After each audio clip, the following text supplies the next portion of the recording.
Things that are remarkable about water.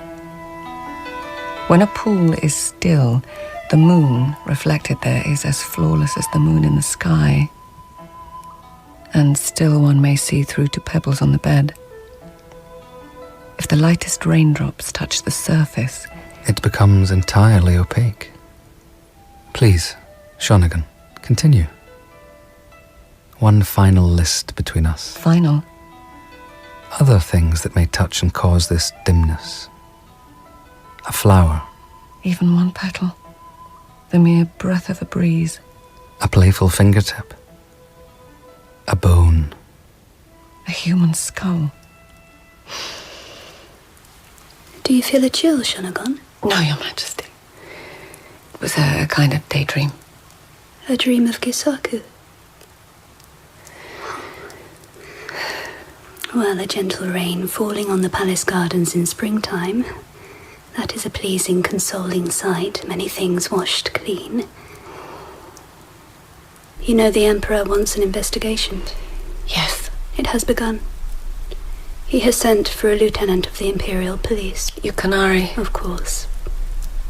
He is with the Emperor now. Gisaku was an extraordinary man, Yukinari. Traveller, adventurer, and a wondrous storyteller. A juggler, too. 5 snowballs and a wine goblet I saw him keep in the air. Extraordinary indeed. I met him when I was on pilgrimage to the Kasuga Shrine. We were no more than half a mile from the place when a crowd caught my eye, peasants and their children, gathered around a cedar tree. On a branch of the tree stood this man. There were perhaps 30 people looking up at him. They seemed spellbound. I ordered our carriage to halt. He saw this, and he flew to the ground. Flew, Your Majesty? It is the only word. He did not jump. He rose into the air, arms out like this. He turned over and over, and then he came to earth as lightly as an acrobat? No, a monkey. When I was a boy, a supposedly breeding pair were sent to me from China. They never did breed. In fact, I was told they killed each other. Anyway, once this man was on the ground, he came towards our carriage, grinning and with little this way and that way dancing steps. Our guardsmen, of course, drew swords, crossed lances, and our Empress did not like the look of the fellow. From the very first, she did not. But I assured her he would not come too close. He would be kept outside the lances. My Highness, why do we stop for this creature? I want to know what kind of creature he is. Some kind of vagabond, I'm sure. A mountebank. Or some kind of preacher. We are close to the shrine. What is your name? My Emperor, divine descendant of the goddess of the sun. I am known as Gisaku. Do you preach to the people there? No, Your Majesty. I tell them stories. My Highness. And where are you from? I have climbed up and scurried down the mountains of generous spirits, and I have sallied through pits of demons. To vanquish a demon, Your Majesty, you must learn to laugh in his face. If it is a she-demon, a certain smile may be enough. A mountebank, storyteller, and madman. Where were you born? I have forgotten, Your Majesty. It was so long ago, and too much of interest has happened since.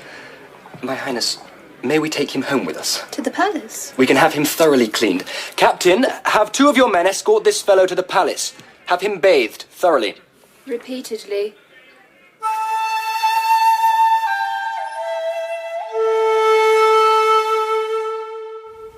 Certain thoughts aroused by the man Gisaku. First thought, this man will smell badly. But no.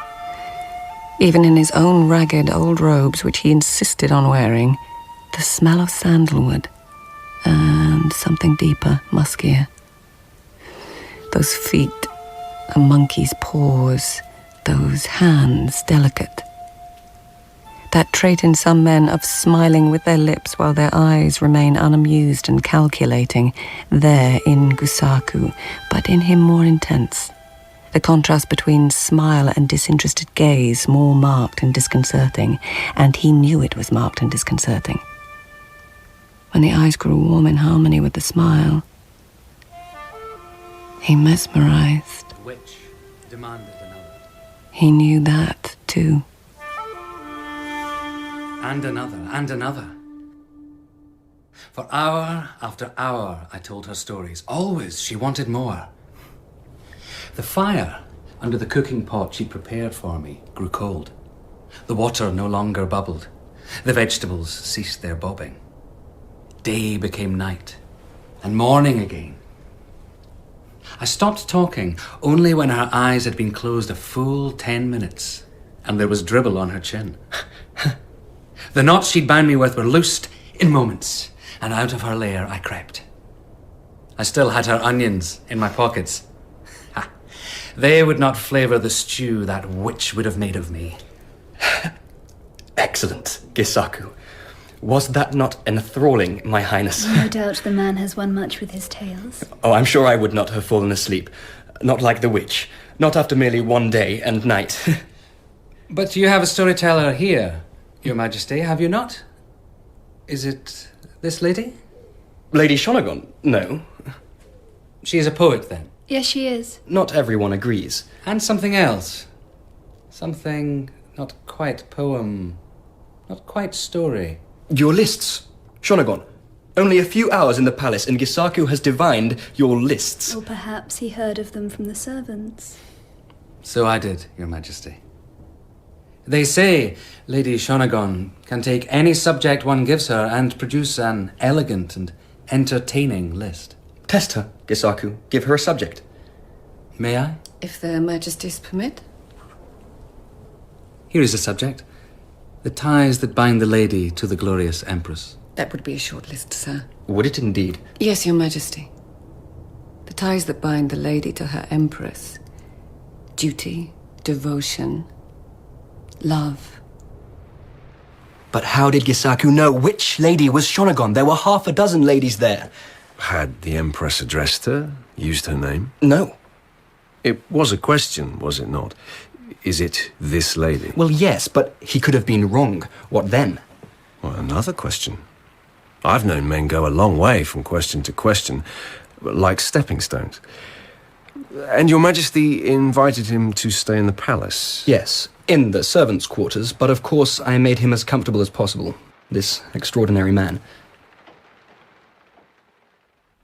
I believe he has your own flute in his room, My Highness. He plays well. In a rustic manner. But captivating, amusing. I've never known flute playing to make me laugh before. Yes, there were several chuckles. And you have given him many of your books. He is an avid reader. Tales, history, even poetry. I would not have taken him to be literate at a glance. He is a most puzzling man. You are not fond of him, My Highness? Why should I be fond of him? I am not such a devotee of outlandish stories as My Highness. But you do not wish me to send him away? No. He is, as you say, amusing. But please do not let him make too free with our wine, and limit the sake extremely. And now, where can it be? Where is the pebble? In your other hand. No, of course not.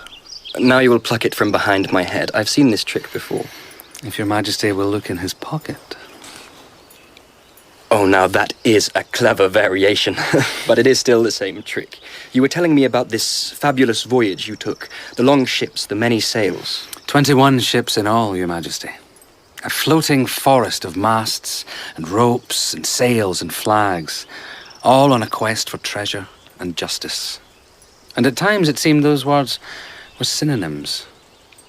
Every man and woman on those ships... on a ship? Indeed, Your Majesty. Every human soul had earned his or her right to sail on that quest. And you, Gisaku, how had you earned the right to sail?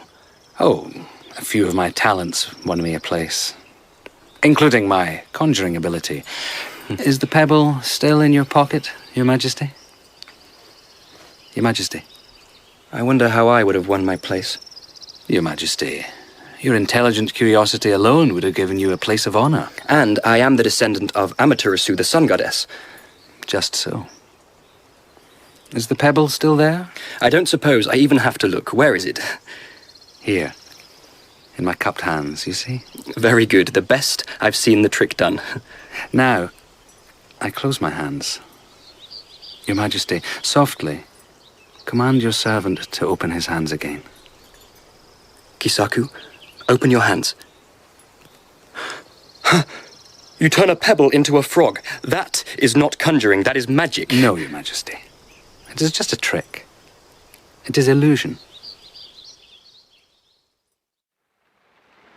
I found the other, identical pebble later. It was still in my pocket. He was an extraordinary man. I admired him very much. Called him my friend.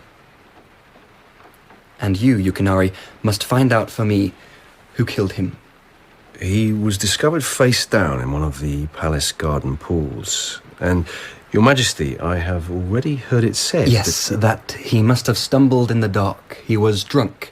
He passed out and fell and drowned in inches of water. No one could drink like Gisaku while maintaining wits and balance as he could. May I examine the body, Your Majesty? It has already been cremated and buried. Here, you see, I have kept a piece of his neck bone. It is shaped like a seated Buddha, and that smile is Gisaku's smile. Remarkable. So, you will begin immediately. No body, and the scene of the crime a garden pool. And there has been so much rain recently. You will have Lady Shonagon as your assistant. You and she have solved difficult problems before. How long since you've seen her? Quite some time. 23 weeks, Your Majesty, and 4 days. Do you think you might still hope he will leave the palace with him? I could perhaps leave the palace. I could not leave my Empress. Yukinari knows that. He is an honourable man. Yes. He told me once that part of his duty... I remember. His duty is to speak for the dead.